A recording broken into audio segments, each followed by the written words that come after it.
मकर संक्रांत, उत्तरायण, तिळाचे आरोग्यदायी महत्त्व. हिवाळ्यातच तीळ का खाल्ले जातात आणि तिळगुळ घ्या गोड गोड बोला, यामागे नेमकं काय आहे? नमस्कार, मी डॉक्टर आशा लकारिया, आयुर्वेद कन्सल्टंट आणि न्यूट्रिशनिस्ट. तुम्हा सर्वांचं स्वागत करते न्यूट्री मंत्रा या माझ्या यूट्यूब चॅनलवर. तिळगुळ घ्या गोड गोड बोला. संक्रांतीला तिळगुळ घ्या गोड गोड बोलाच का म्हणतात?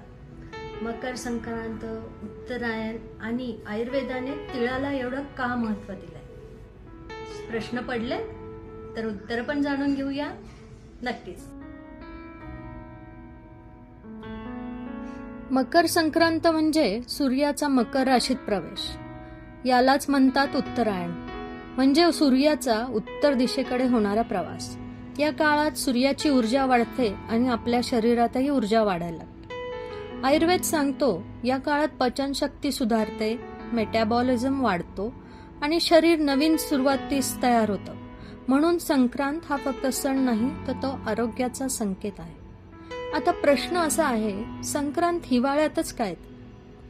हिवाळ्यात हवेमध्ये जो कोरडेपणा असतो, शुष्कपणा असतो, त्यामुळे शरीरालाही शुष्कता आलेली असते, कोरडेपणा आलेला असतो. यामुळे वात वाढतो, सांधेदुखी वाढते, पचन मंदावते आणि परिणामतः तुमची रोगप्रतिकार शक्ती कमी होते. म्हणून आयुर्वेद सांगतो या ऋतूत उष्ण, स्निग्ध आणि पोषण देणारे अन्न खा.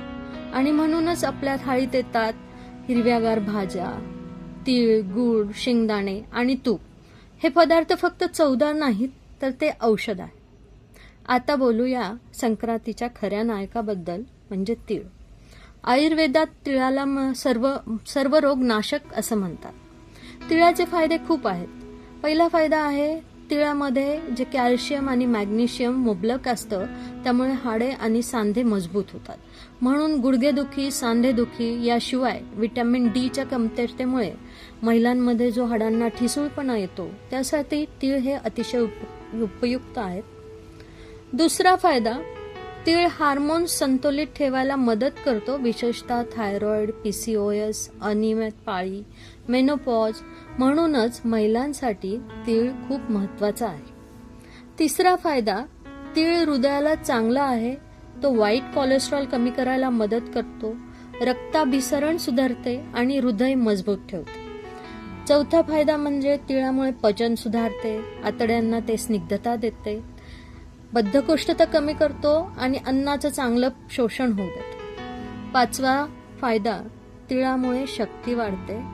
हिवाळ्यातील थकवा, अंगदुखी आणि वारंवार होणारे आजार याच्यासाठी तो उपयुक्त ठरतो. म्हणूनच लक्षात ठेवा, तिळाचा लाडू म्हणजे गोड औषध आहे. आता तिळाबरोबर गूळ का खातात? कारण गूळ पचन सुधारायला मदत करतो, रक्त वाढवण्यास मदत करतं आणि शरीर डिटॉक्स करतो.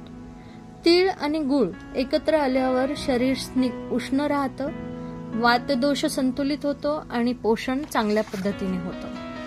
ही जोडी ॲनेमिया आणि अशक्तपणा यासाठी खूप फायदेशीर आहे. आणि आता शेवटी या वाक्याबद्दल बोलू. तिळगुळ घ्या गोड गोड बोला. याचा अर्थ फक्त गोड बोलणं नाही, तर मनातील कटुता सोडणं, नाती सुधार करणं आणि मन शांत ठेवणं आहे. कारण मन निरोगी तर शरीर निरोगी. संक्रांत आपलं शरीरच नाही तर मनही बरं करते. मकर संक्रांत आपल्याला एक गोष्ट शिकवते, ऋतूनुसार खा, निसर्गाशी जुळून घ्या आणि आपल्या परंपरेवर विश्वास ठेवा. आणि तुम्हाला जर अन्नाचं खरं विज्ञान समजून घ्यायचं असेल तर न्यूट्री मंत्रा तुमच्यासाठी आहे. आजचा हा व्हिडिओ तुम्हाला कसा वाटला हे मला नक्कीच कमेंटमध्ये कळवा. सर्वांना पुन्हा एकदा संक्रांतीच्या खूप खूप शुभेच्छा. स्वस्त रहा, मस्त रहा.